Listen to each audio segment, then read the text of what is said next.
Sayak Valencia es doctora en Filosofía, Teoría Crítica y Feminista por la Universidad Complutense de Madrid. También es maestra en Filosofía y Epistemología Feminista por la misma universidad. Es licenciada en Filosofía por la Universidad Autónoma de Baja California. Es profesora investigadora del Departamento de Estudios Culturales y pertenece al Sistema Nacional de Investigadoras e Investigadores. Entre sus principales distinciones se encuentra el ser merecedora del Erasmus Mundus Program, Visiting Scholar for the European Master's Degree in Women's and Gender Studies, YEMA 2019-2020. Fue acreedora del Tinker Award 2022 y el Carlos Monsiváis Prize in Social Science 2022. Entre sus publicaciones más recientes se encuentra su participación en el libro Las fronteras de la salud, la tuberculosis, la desigualdad y sus metáforas. Sus líneas de investigación, feminismos, transfeminismos y teoría queer, capitalismo, necropolítica, violencias y fronteras, colonialismo y decolonialismos. Aquí estamos con nuestra súper invitada de este domingo, Sayak Valencia. Bienvenida. Muchas gracias, ¿cómo estás? Muchas gracias por la invitación. Al contrario, un honor recibirte. Pues una voz necesaria, muy importante. Pues en general estos tiempos y ahora en marzo que estamos conmemorando la lucha de las mujeres y poniendo el foco, ¿no?, en la lucha de género. Es muy importante escucharte, Sayak, porque este libro, ¿no?, el de Capitalismo Gorge, es el libro que la lanzó al estrellato hasta allá y todo tu análisis es muy, muy, muy importante porque rompe con un esquema pues colonial, ¿no?, de pensar el feminismo, ¿no? Tú estás pensando el feminismo desde el sur, ¿no?, desde la lucha social, desde el anticapitalismo. Cuéntame en general cuál es tu proyecto intelectual y práctico y por qué deberíamos leer este libro y la relevancia del 8 de marzo. Bueno, son varias preguntas. Primero, muchas gracias por la invitación. Y bueno, no sé si deberían leer ese libro, pero si gustan leerlo, sería interesante porque básicamente va a cumplir 15 años ahora. Es rápido, se dice rápido, pero ha pasado un tiempo y entonces también los fenómenos se han complejizado. Yo creo que el libro es relevante porque básicamente es también una cápsula de tiempo histórico y político en donde estamos, pues es 2010 cuando se publica, yo lo empiezo a escribir en 2006, que además es un momento paradigmático en México, ¿no?, con la declaración de la guerra contra el narco y bueno, todas estas cuestiones que ya sabemos. Es mi tesis doctoral en filosofía, teoría crítica. Entonces, lo que sí es interesante quizá, y digo que es importante que es un documento histórico-político porque básicamente recoge los últimos 20 años, digamos, los últimos 20 años y podemos hacer una comparación de cómo se han diversificado las lógicas de la necropolítica en México y bueno, en el mundo, ¿no? Porque cuando escribí el libro, básicamente, como te decía, era mi tesis doctoral y algunos de los doctores europeos, españoles, decían, es que esto es una ficción, esto no pasa, ¿no? Y yo le decía, bueno, afortunadamente no les pasa a ustedes, pero está pasando. Entonces, y dije, el problema es que quizá yo soy una enviada del futuro para decirles en este presente lo que puede pasar si dejamos que siga sucediendo en otros espacios, porque como sabemos la globalización no solamente globaliza la economía, sino que globaliza una serie de cuestiones de saberes, ¿no?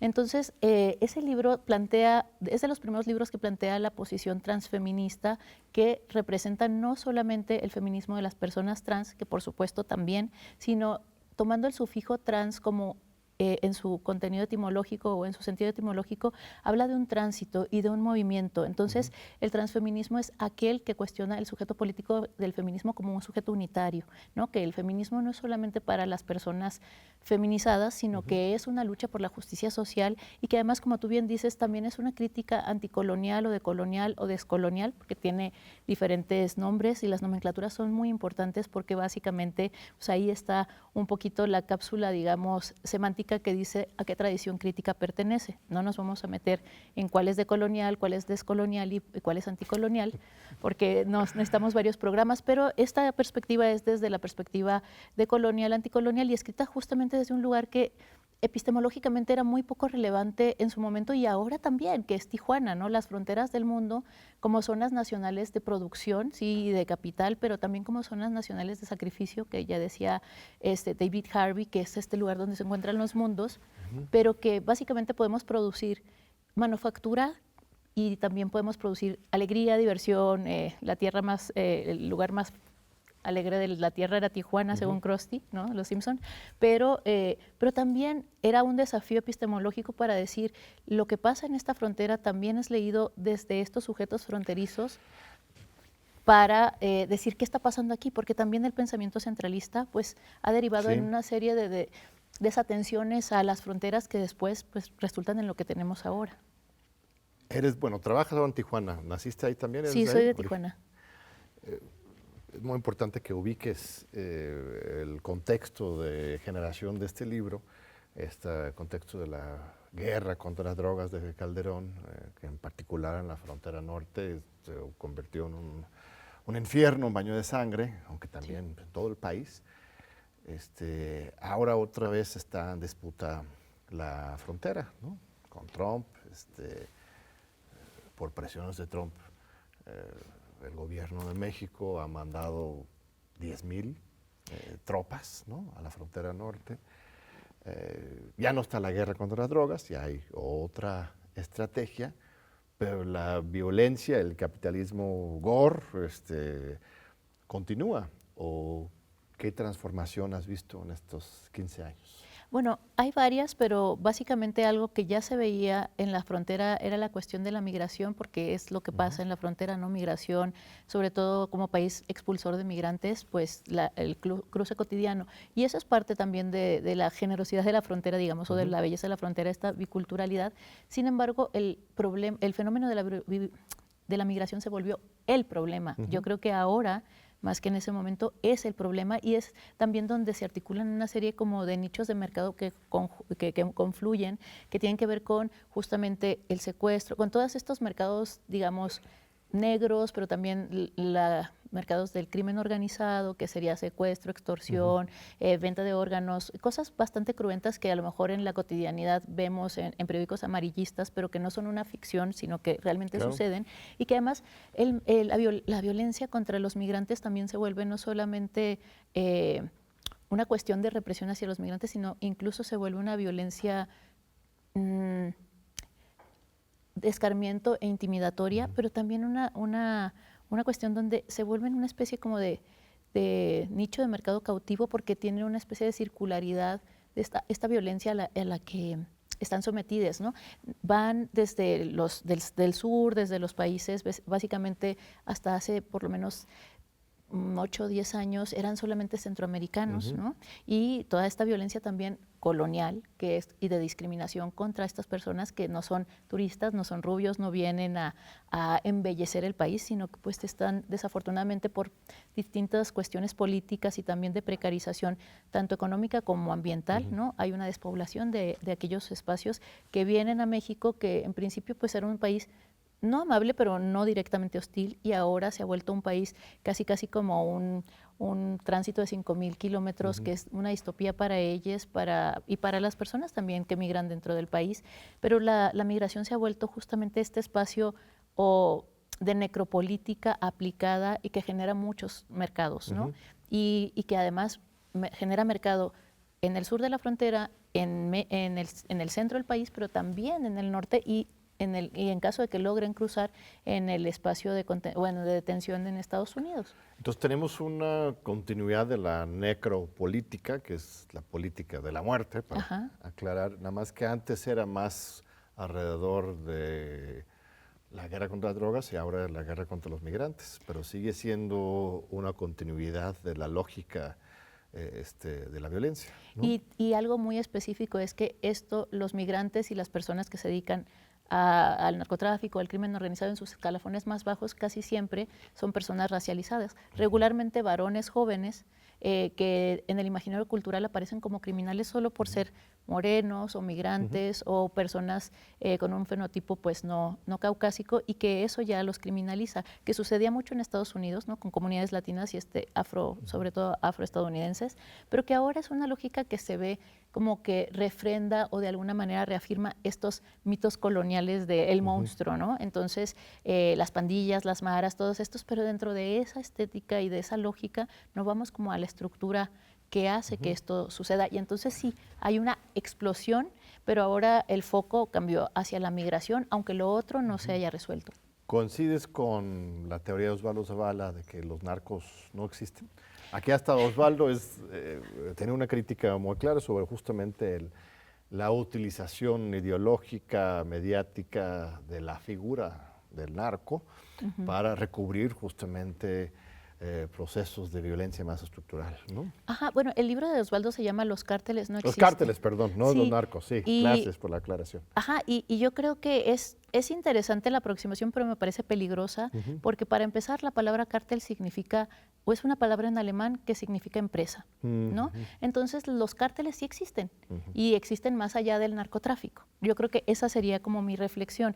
La cuestión es cómo el narcotráfico se volvió una empresa criminal transnacional y utilizando pues las vías de la corrupción y diferentes tipos de arreglos, logra escalar a este grado, y además pues también se vuelve un contrapeso político muy importante que es muy difícil de eliminar o de negociar. Entonces, no estoy de acuerdo con Osvaldo en el sentido de que justo esta primera corrección, pero también porque eso que Osvaldo dice ya lo sabíamos, pero lo sabíamos porque hay unos teóricos y unas estudiosas y estudiosos y estudioses desde hace 30 o 40 años que están trabajando en las fronteras de México, sobre todo, hablando del problema de la violencia del narco, pero también de la narcocultura. Entonces, yo creo que habría que desmenuzar mucho mejor esta cuestión. Yo creo que el libro habla de lo que ya se habló y ahora dice, bueno, esto era un caballo de Troya para hablar, o una catacresis, ¿no? Para hablar de una serie de violencias que ya estaban ahí y que les queremos decir narco o que les queremos decir violencia, pero que tienen unas estructuras mucho más profundas, históricas y políticas, pero sobre todo yo creo que la idea de empresa es algo que no tenemos que olvidar con respecto al narco, ¿no? Y eso es tu vínculo, o sea, que al final de cuentas esta violencia de crimen organizado no es una cuestión de una sociedad violenta o unos señores violentos, sino que tenemos que leerlo estructuralmente como resultado del capitalismo, y que además la expresión por esencia es la violencia, pero no, y la sangre, pero no cualquier violencia o sangre, sino la performatividad, ¿no? El exceso de sangre, ¿no? Eso es el gore, ¿no? Sí, o sea, sí. ese es un género del cine. De hecho, ya te voy a preguntar sobre la sustancia ahorita, pero primero Bueno. contésteme. Esa es la tesis central tuya, ¿no? Sí, y la idea es también que repensar la lucha de clases y a dónde nos llevó. Hay una famosísima frase de Fanon, creo que es en Los Condenados de la Tierra, cuando dice que los gángsters iluminarán el camino hacia la revolución, ¿no? Y entonces él se refería a otra cosa, pero yo le interpelando un poco lo que decía él, el problema es que los revolucionarios se quisieron volver empresarios, ¿no? Entonces también pensemos en las condiciones estructurales de desatención en las que han vivido muchas de estas comunidades y cómo se apropia el poder de esa precarización para justamente producir un mercado. Pero sabemos que el narco en México pues no es de hace 2, 3, 4 décadas, tiene desde finales del siglo XIX, tenía otras estructuras y principios del XX, y que también está muy en relación con los mercados internacionales. O sea, no es que alguien decida volverse malito, que era como les decían cuando yo estaba escribiendo este libro, yo decía, wow, si no pensamos de manera ética y solo moralizamos, va a ser un desastre, porque básicamente vamos a pedir más punitivismo y menos justicia. Pero entonces, ¿lo imaginas como una especie de insurgencia velada o paradójica, esto de la violencia del crimen organizado en México? No, yo creo que acordémonos un poco de que tenemos una historia política de insurgencia en México muy clara, que se refleja por lo menos en 2 grandes hitos, que es primero la independencia y luego la revolución, a partir del incumplimiento de ciertas promesas sobre todo de justicia social y de repartición agraria y tierras y esto, pues ese incumplimiento genera pues sobre todo migración, y otra vez volvemos a migración de varones jóvenes de diferentes localidades, sobre todo de estados exclusores, Zacatecas, Guerrero, que además son curiosamente y coincidentemente los estados que más insurgencia tuvieron en la revolución. Entonces, hay una especie como de desmovilización política con el envío de jóvenes mexicanos para trabajar en Estados Unidos, porque también pensemos que son los años 40, 50, que eso estaba ahí en medio. Estamos otra vez como en esa coyuntura que tiene que ver con Estados Unidos no tenía hombres, digamos, para trabajar. Pero lo que quiero decir es que en nuestro caso, la revolución creo que fue cooptada por también este sueño americano del hombre que se hace a sí mismo y que además no tiene que ser, no solo tiene que ser pudiente, valeroso, macho y desafiante, que es además una herencia cultural justamente de posrevolucionaria, que no digo que no estuviera antes, pero que todo el cine, por ejemplo, toda la sentimentalidad mexicana viene muy ligada a eso. Entonces, lo que te enseñan para pensar el género es, esto es un hombre y esto es una mujer, y además este hombre tiene que ser valeroso, machista, bravío, con capacidad de violencia de alta y baja intensidad. Entonces dices, les das esas herramientas y luego les pones un sueño inalcanzable, una tarea inalcanzable como el sueño americano, y además los humillas por ser pobres, pues es un cóctel molotov, ¿no? No empezó ayer, o sea, viene de lejos. Y creo que sí tiene que ver con no solo el centralismo, sino también esta cuestión muy colonial en México que tiene que ver con, malamente se le dice pigmentocracia, es racismo, ¿no? Es racismo y clasismo. Entonces, sí hay algo de tarea que tenemos que hacer también nosotros para entender qué pasó. Bueno, muchos temas. Puedo traer a colación otra obra paralela, que es la de Don Paley, de Drug War Capitalism, ¿no? Capitalismo de la guerra contra las drogas, que también tiene esa hipótesis de que tenemos que entender la guerra contra las drogas y esta violencia que estamos viviendo en México de manera estructural, pues, ¿no? Y ella ve el otro lado. Tú estás hablando que igual hay algunas características de rebelión desviada, pero ella lo ve más bien como una cuestión de control político, así como teníamos desapariciones forzadas, por ejemplo, en Argentina y Chile, clásicamente identificable como una estrategia de represión y control político. Aquí las desapariciones forzadas están funcionando de manera similar en México como en Argentina y Chile en su momento, nada más que de manera descentralizada, pero al final de cuentas sí es político también, ¿no? Sí, además nosotros no tenemos memoria histórica, pero sí hubo una especie de réplica de lo que sucedió en Argentina y Chile. No podemos hablar de una dictadura, pero sí podemos hablar, bueno, del 68 está ahí, ¿no? Lo tenemos claro que la represión contra los estudiantes no se justifica de ninguna manera y que además eso obedece a una lógica de persecución de líderes que justamente estaban buscando hacer otra cosa con el proyecto político desde la insurgencia. Ese no es Sayak, pero me están llamando a corte.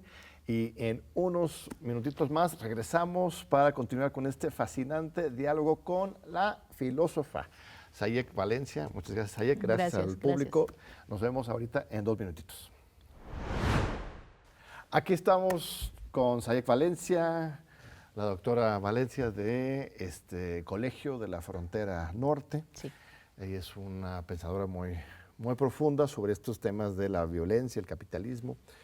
Nos estabas contando sobre 68, en general, la tesis de que esta violencia tiene una funcionalidad política, de control social, ¿no? O sea, de alguna manera le conviene al mismo capitalismo tener esta violencia, ¿no? Sí, y tampoco tengo la teoría de que todo está completamente orquestado y claro, que todo... No, es una teoría de la conspiración, pues. Sí, no, en realidad yo creo que hay procesos a los cuales se les puede dar seguimiento teórico crítico y que podemos rastrear. Luego hay otros procesos que ya lo hablaba Charles Tilly en su maravilloso libro sobre violencia colectiva, que hay oportunistas de la violencia también, ¿no? Y entonces hay mucha violencia que sí, que está dirigida, que tiene un propósito político. Digo, político es todo, pero que hay un propósito mucho más claro que puede beneficiar ciertas agendas u otras. Y luego está también los replicadores de violencia que crean como no solo una subcultura, sino un submercado o un nicho de mercado que se beneficia de esa violencia. Regresemos al tema de la lucha de las mujeres, el feminismo, a propósito del 8 de marzo. Es la vanguardia de la lucha social y político hoy en América Latina, sino en el mundo, la lucha feminista, ¿no?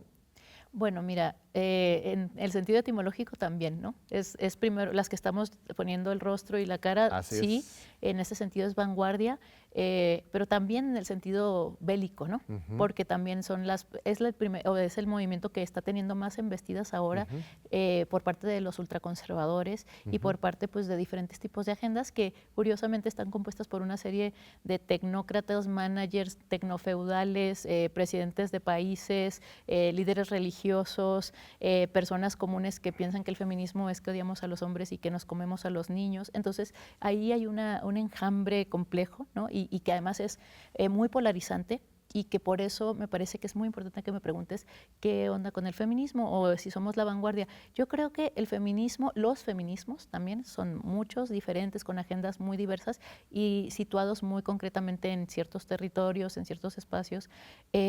Son un bastión que está siendo cuestionado, sí, por el ultraconservadurismo, pero también creo que es una lucha social que ha podido, en algunos casos y en algunas agendas feministas, hacer coincidir muchas de las cuestiones que estructuran la desigualdad en nuestros territorios. Por ejemplo, raza, clase, pues por supuesto género, sexualidad, pero también estatus migratorio, también derecho a la salud, y yo creo que es más básicamente como la apelación por este tipo de lo que considerábamos derechos sociales y justicia social en su momento, que incluye por supuesto la agenda de las mujeres y de las personas feminizadas y de las personas trans, y mujeres y hombres trans, pero que además ha logrado desde un lugar pacífico, que me parece muy importante destacar esto, un lugar pacífico, crear una discursividad que hace sentido para luchar contra la violencia, que además de ser pues muy directa, se multiplica, ¿no? También hay como un rizoma de violencias estructurales que pues afectan a los feminismos. Pero también pienso que los feminismos se tienen que revisar o nos estamos revisando porque justamente esta confusión o este enjambre muy difícil de discernir así como a primera vista, está creando también una confusión muy importante entre la sociedad.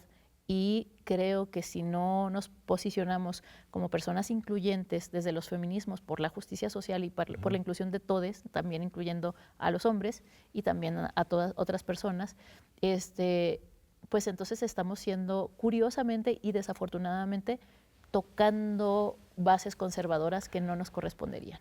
Estuve hace unos días leyendo un texto que nos mandó Marta Lamas, que también escribió el prólogo de tu libro. Sí.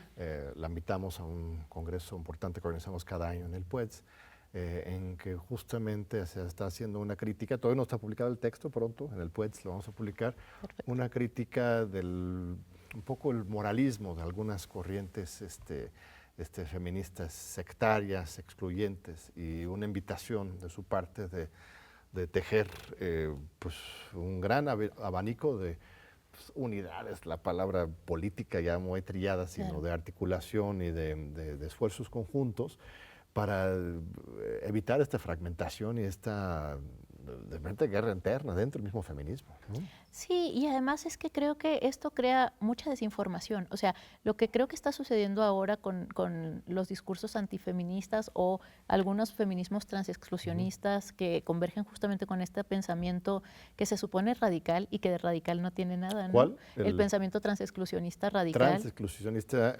radical, que consiste en... que son las feministas que dicen que las personas trans no son, no son aceptadas en el movimiento, o no son mujeres, o no son hombres, pero vienen de una lucha política que ellas dicen que es radical, que es feminismo en los años 70. Sin embargo, pues cuando te vas a ver la historia del feminismo radical, tanto en Estados Unidos como en Europa y incluso en México, porque, digamos, por la confluencia que hay entre el pensamiento, te das cuenta de que el feminismo radical, bueno, era diferente, muchos feminismos radicales, pero significaba ir a la raíz de la cuestión del poder y del capitalismo.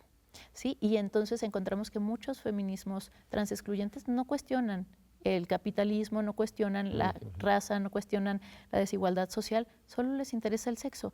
Y es una contradicción porque el sexo es justamente como categoría biológica, que ellas dicen, es lo que nos ha mantenido sometidas a los varones, ¿no? Porque básicamente por tener un sexo que puede reproducir a la especie, entonces tendríamos que estar confinadas a la domesticidad porque esa es nuestra función. Entonces hay un interés como de desinformar que me parece que tenemos que contestar y que se vuelve viral a través del uso justamente de las plataformas digitales y que también tienen su propia agenda, ¿no? No es casual que Elon Musk sea el dueño de Twitter. Iba a decir, o sea, Trump ya declaró que hay 2 géneros y 2 Sí. sexos. Como si se pudiera hacer algo así desde como decreto presidencial, es algo realmente delirante. Pero lo que llama la atención es que está en el centro del debate público global este tema, lo cual es una muestra de los avances que han habido, ¿verdad? Sí, que además me preocupa no solamente por los feminismos, sino por todos los guiños, no solo a la ultraderecha, sino a la conjunción entre el Estado democrático y la iglesia o las diferentes iglesias, ¿no? Entonces, las democracias se han caracterizado por lo menos los últimos 200 años, que es cuando empezó otra vez a ser democrático,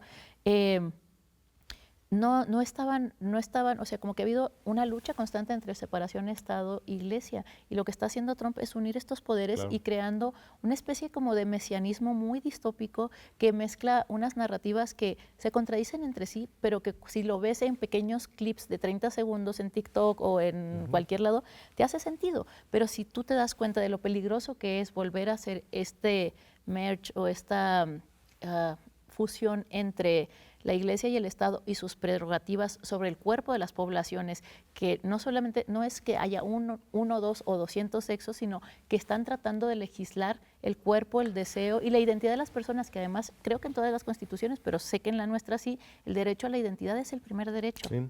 ¿no? Bueno, lo que pasa es que los Estados Unidos nunca ha sido realmente un Estado laico. Eso, No. ellos se enorgullecen de esto y sí, comparado con algunos otros lugares podría ser, pero pues ahí tienes, en Dios confiamos, en God we trust, en el billete, juras sobre la Biblia, en un juicio, el presidente de la República cuando toma posesión,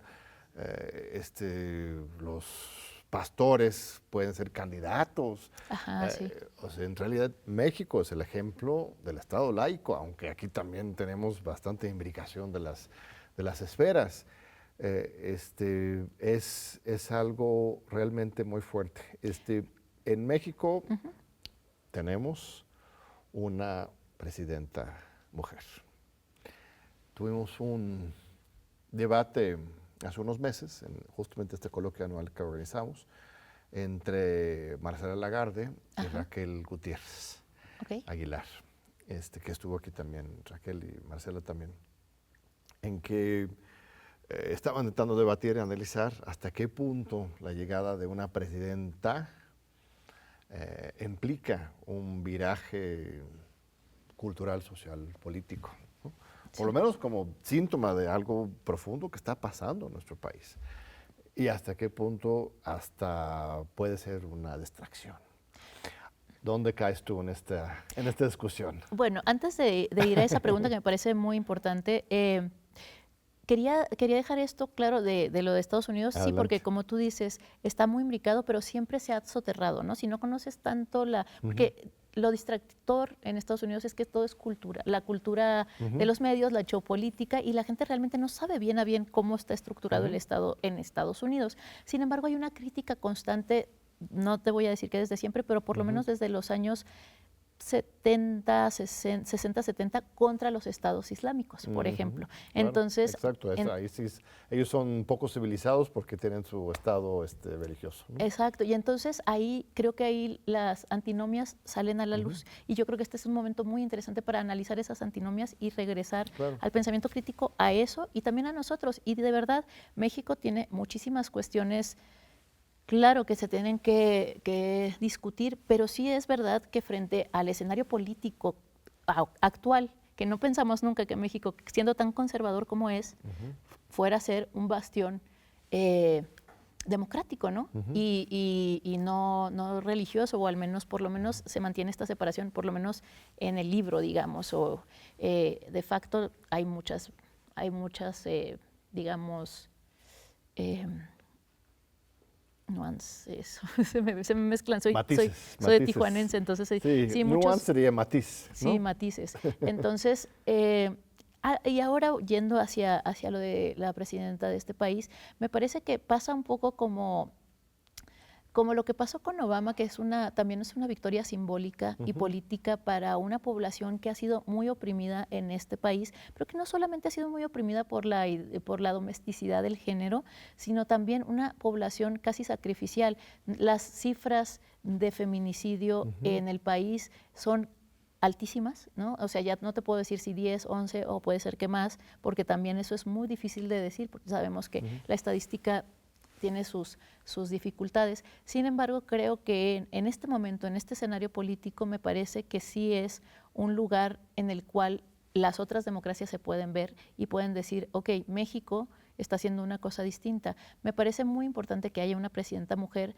y no por el hecho de que sea solo mujer, sino porque es una persona que tiene pues las capacidades de hacer esta gestión y de llevar un país, pero también porque para la parte de la que hablábamos así someramente, pero al principio que te decía, que nuestros valores democráticos, pero también nuestros valores nacionales, nuestra sentimentalidad nacional, porque somos muy apegados a esta educación sentimental que nos meten a través de insumos culturales y otras cuestiones, folclore.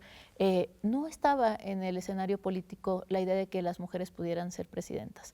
Entonces, ha hecho muchas cosas interesantes. Me parece que sí es un cimbronazo, digamos, frente a el retroceso terrible, lo regresivo que está haciendo, por ejemplo, Argentina con una política que yo creo que era de las más avanzadas del continente, y que llega este señor Milei a barrer prácticamente muchas de las cosas que se han construido. Entonces, lo que yo sí creo es que en este momento de fractura hay que hacer alianzas para que la democracia y para que la democracia sustantiva y también la representación, pues, nos haga fuertes, porque creo que esta presidenta no solamente está dirigiendo México, sino que está dirigiendo la política a nivel de representación de todo el continente.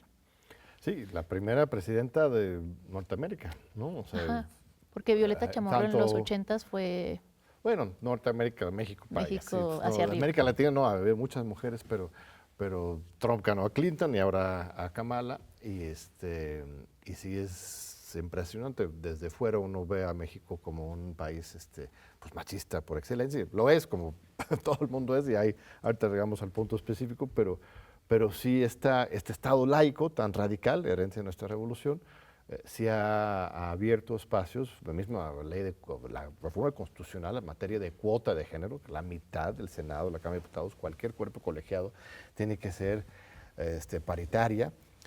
La verdad es que esto es algo inconcebible en los Estados Unidos, ¿no? Y en muchos lugares donde el autoritarismo reina. Y este tema de la violencia, tú dices que está vinculado con el capitalismo, pero también está vinculado con el patriarcado, ¿no? O sea, es un ejercicio del mismo patriarcado que se manifiesta, se expresa por medio de esta violencia en México, gore, ¿no? Violencia extrema.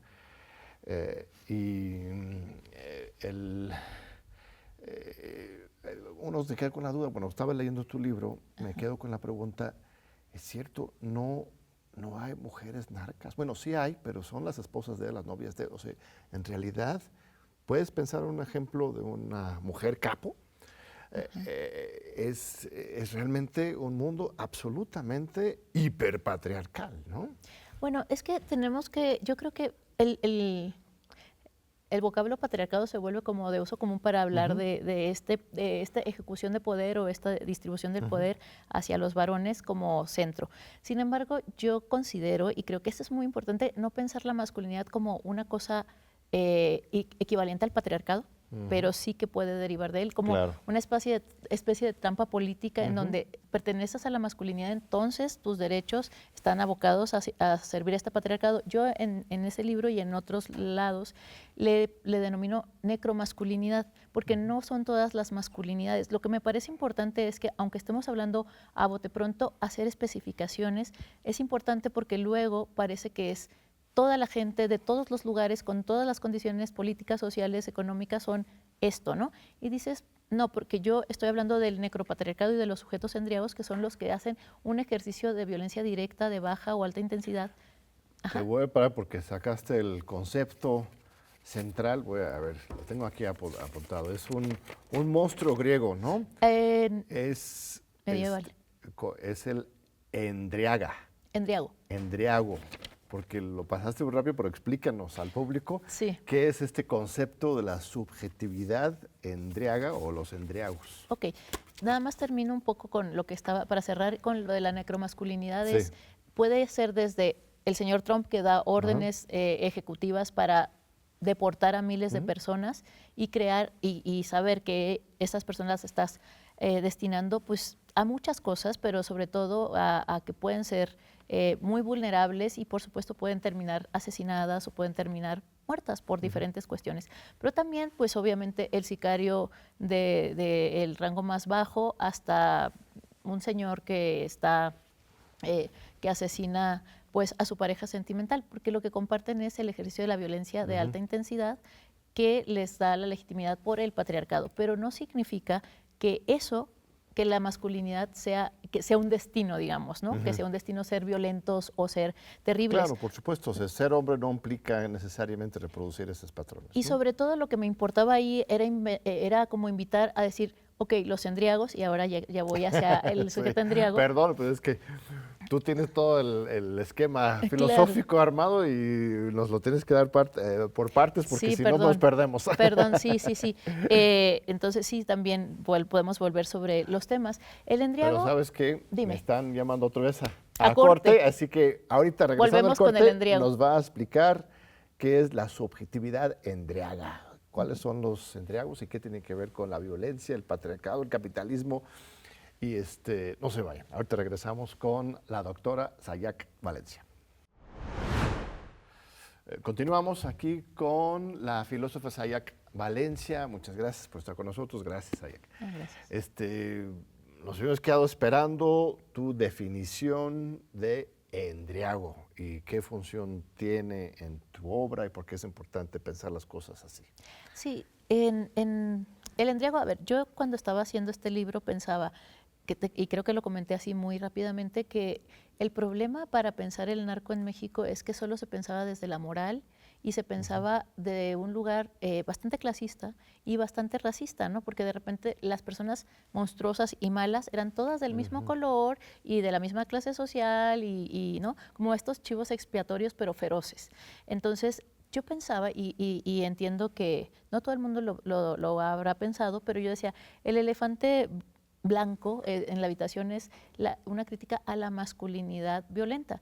Entonces yo decía, estas personas yo no las quería criminalizar per se, sino más bien las trayectorias políticas, económicas me conectaban mucho con el colonialismo. Somos un país con una historia colonial, digamos un país excolonial, con muchísimas comillas por la colonización económica intermitente, pero decía, lo que yo quiero hacer es poner un nombre a este ejercicio de la violencia de alta intensidad que se convierte en un trabajo que rentabiliza esas capacidades de agresión o los valores o las axiologías machistas, no masculinas, porque no es lo mismo, y cómo se vuelve eso un trabajo y cómo eso asegura a ciertas poblaciones, sobre todo varones jóvenes precarizados, pero no solamente, un lugar en el mundo a través del emprendimiento o del necroemprendimiento, ¿no? Hay que hacer una startup de uno mismo, como mucha gente está haciendo en este momento, pero con lo que sabemos o con lo que tenemos, de alguna manera se querían convertir en empresarios de sí mismos a través del ejercicio de la violencia y de la muerte, pero también había una cuestión como... A ver, perdón, te voy a detener. El endriago es un monstruo de la mitología griega. El endriago es un monstruo, y ahí va. El endriago es un monstruo de los bestiarios medievales. Eso. Aparece específicamente en el libro 6 o en el sexto libro de la Amadís de Gaula, que es una novela de caballerías de la Edad Media, del siglo XVI.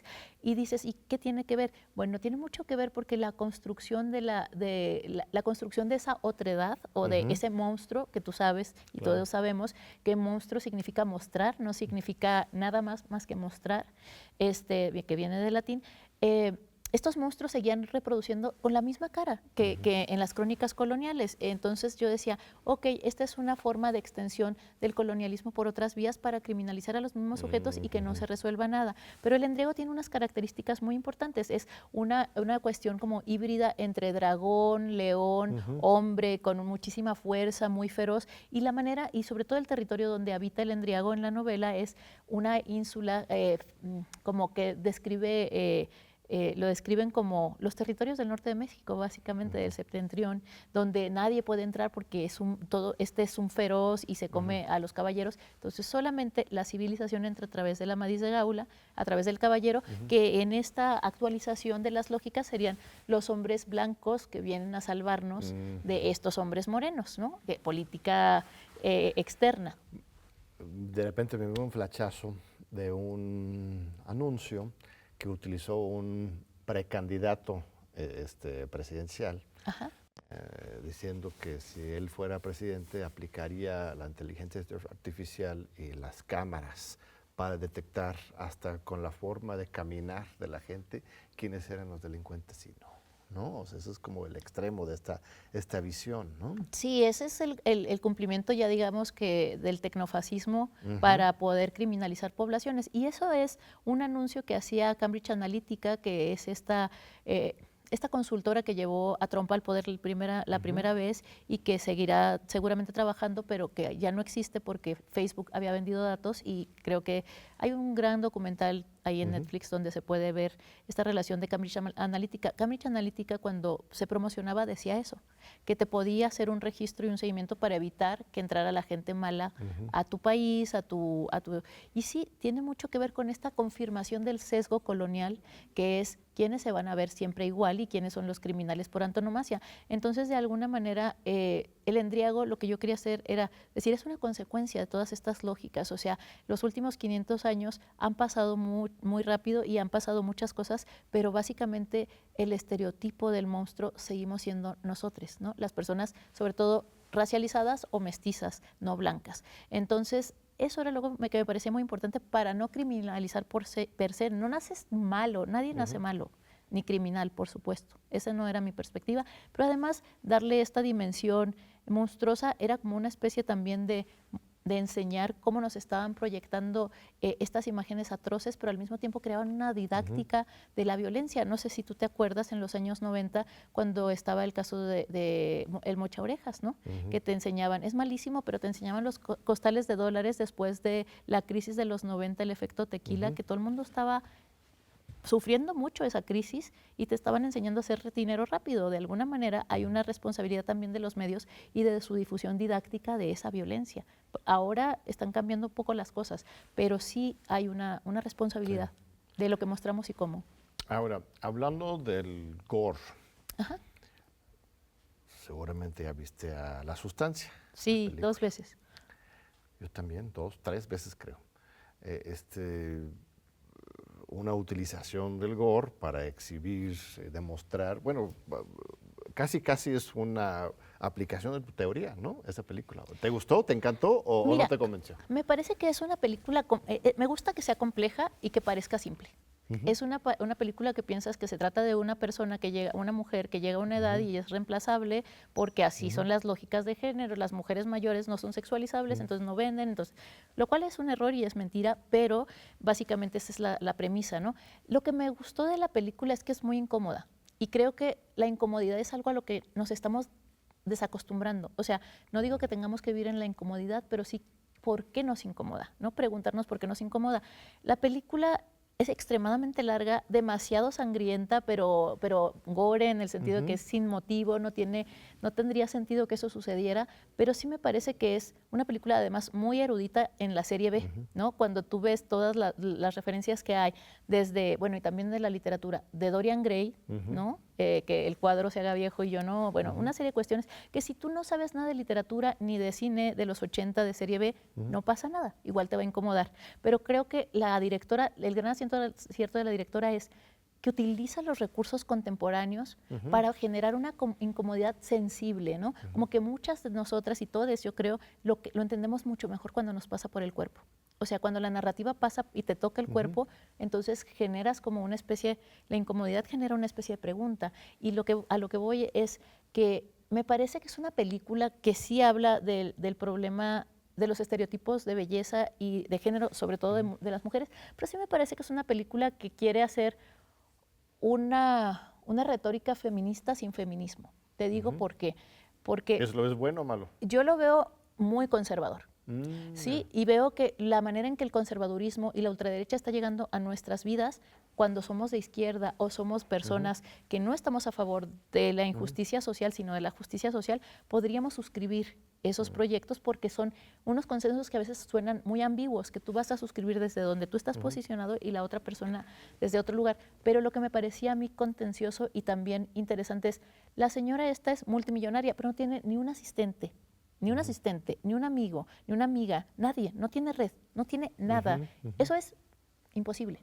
Imposible, con la cantidad de dinero que tiene esa persona, Claro. tendría, aunque estuviera retirada, ¿no? Entonces, eso sí me parece importante, es que es un argumento feminista sin toda la teoría del feminismo. Entonces, de hecho, voy a tener una serie de conversatorios ahora en Jurídicas sobre justamente los productos culturales y los digitales. ¿Sí? En los Óscares gana Anora contra La Sustancia. A mí me pareció muy simbólico, justamente por la incomodidad que genera una película como La Sustancia, pues no lo aguantaron los de la academia, ¿no? Estadounidense. Prefirieron una película como Leonora, que tendrá su beta crítica, pero a mí me pareció, es así, reproduciendo muchos estereotipos y esquemas. No sé si estás de acuerdo conmigo. Sí, a mí me parece que la película de Anora, aunque parece que va de libertad sexual y también de el tema del trabajo sexual, y que puede ser que quiera dignificarlo, pero como la mirada tiene male gaze, que es solamente Es mi eso, impresión, justo. entonces se cae la película, porque en realidad sí hay otras formas de hacer como no male gaze, por ejemplo, lo que hace Emerald Fennell, no sé si la conozcan, pero tiene esta película de Promising Young Woman, que en español creo que le pusieron Hermosa Venganza o Una Joven Prometedora, que ahí te das cuenta de cómo se hace sin male gaze. Es difícil. El male gaze, para decirlo en español, en inglés, es la mirada masculina, pues, Ajá, ¿no? es el enfoque, es el encuadre, digamos, masculino, que a lo mejor Mariana Berlanga tiene un libro que se llama El enfoque o el encuadre patriarcal. Y en este sentido, cómo deciden retratar el cuerpo, ¿no? Y no es una película intimista, o sea, es que puedes trabajar la idea de una trabajadora sexual o una persona que se dedica a esto, pero no está tomado en cuenta eso exactamente. Entonces, yo creo que estos dos productos culturales y otros están haciendo una especie de consenso ambiguo que beneficia al ultraconservadurismo. Bueno, yo sí haría una separación muy radical entre Anora y La Sustancia. No, Para sí, mí, sí. yo entiendo tu crítica a La Sustancia, pero tiene una A mí sustancia ahora sí a mí me gustó. subversiva, ¿no? Quizás no completa, pero sí sirve a una concientización a favor de un cambio social positivo, mientras Anora creo que sí, eso sí, reproduce los mismos esquemas, pero... Yo creo que a mí me gustó La Sustancia porque me incomodó, pero también esa es mi crítica, de decir, ok, pero se puede plantear. Yo también creo que hay muchos productos culturales, yo no soy nada purista en ese sentido, yo creo que hay muchos productos culturales que ponen la pregunta ahí y uno decide cómo la va a hacer. Y sobre todo lo que me importa de todas estas cuestiones es que no se queden solo ahí en la pantalla o en las redes, sino que las discutamos, que el disenso es muy saludable, pero si no lo discutimos no sabemos exactamente qué está pasando. El último número de Goya, el periódico de los estudiantes de la UNAM, que editamos desde el PUEDS, Programa de Democracia, Justicia y Sociedad de la UNAM, es sobre el cine. Te vamos a mandar el ejemplar, bueno, ahí en el internet está. Son miradas de chavos de la UNAM, de bachilleratos, SHs, prepas y de las licenciaturas variadas. Más de 200 colaboraciones recibimos, lo presentamos recientemente en la Cineteca Nacional y justamente es esta mirada desde la juventud muy diversa y plural sobre todos estos temas. Nos queda un par de minutitos. Aparte de filósofo, eres poeta, Soy escritora, sí. escritora. Cuéntame de uno de tus productos artísticos más importantes recientemente. Pues fíjate que acaba de salir un libro que se llama A Drift Book, o sea, el libro de los naufragios, pero también se llama Índigo.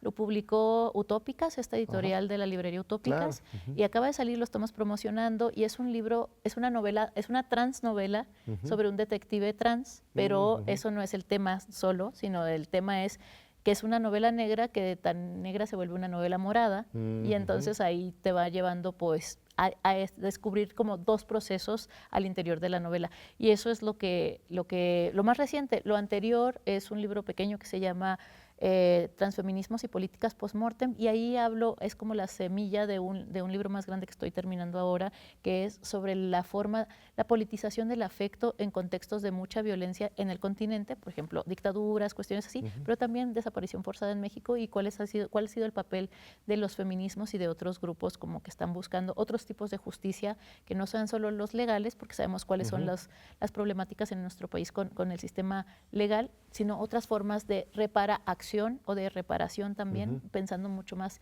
en la justicia transformativa y bueno, otras cosas que todavía no están cerradas, pero que están ahí en proceso. ¿Y esta justicia transformativa implicaría alguna acción de parte del Estado o es algo que se hace de la sociedad de manera autónoma?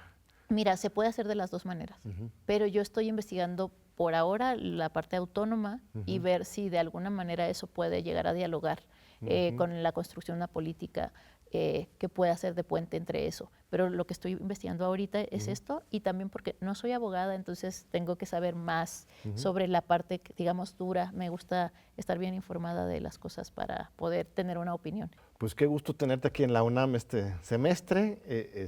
No sé si hay algún último comentario. Tenemos voy a aprovechar para hacer un comercial. Voy a estar justo en el Instituto de Investigaciones Jurídicas haciendo una serie de conversatorios, 4 conversatorios, en torno justamente de estos productos culturales y la diseminación de una especie de consenso regresivo, incluso sin darnos cuenta, ¿no? Entonces vamos a analizar algunos materiales, vamos a discutirlos y está abierto a todo el público que se quiera unir. ¿Como una especie de cine debate?